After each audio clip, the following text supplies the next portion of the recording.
មិត្តភ័ក្តិជនជាតិអូស្ត្រាលីខ្ញុំម្នាក់គាត់មានជីកប៉ោះមួយធុងដីល្អខ្លាំងមែនទែនបងប្អូនហើយថ្ងៃនេះគាត់ទៅហៅឲ្យខ្ញុំទៅយកដោយសារគាត់អត់ដឹងថាយកទៅធ្វើអីព្រោះដោយសារផ្ទះដែលគាត់នៅហ្នឹងគឺផ្ទះជួលលក្ខណៈ town house អញ្ចឹងគាត់មានតំណែងតិចតួចដែរបងប្អូនប៉ុន្តែគាត់អត់ហ៊ានថែមដីទេដោយសារគាត់អត់ដឹងថាគាត់ត្រូវរើចេញពីផ្ទះនឹងថ្ងៃណាហើយគាត់អត់ចង់ឲ្យពិបាកអញ្ចឹងណា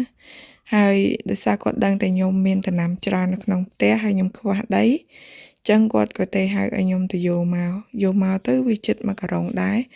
ដីគេហ្នឹងក៏ល្អមែនទែនហើយអត់ហ៊ានទុកយូរទេគ្រាន់តែមកដល់ផ្ទះភ្លាមគឺខ្ញុំចាក់បរិយាយនៅមុខសួនផ្កាខ្ញុំនិយាយទៅកន្លែងហ្នឹង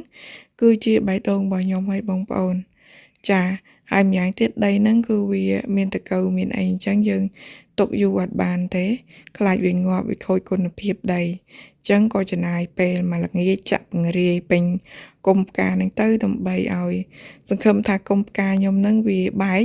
ចាផ្កាខ្ញុំវាលូតល្អអញ្ចឹងណាព្រោះមួយរយៈនេះមេឃវាអត់ភ្លៀងសោះហើយយើងស្រោចតែទឹកវាបានមួយរស់ហើយនិយាយពីដីគាត់ហ្នឹងគឺសតតែសបកពងមាន់ច្រើនមែនតើបងប្អូនហើយដីដល់ពេលយើងស្រោចទឹកអញ្ចឹងទៅវាជ្រាបចូលទៅក្នុងអស់ហើយវាមានតកាកសំណល់នៅលើតិចប៉ុណ្្នឹងឯង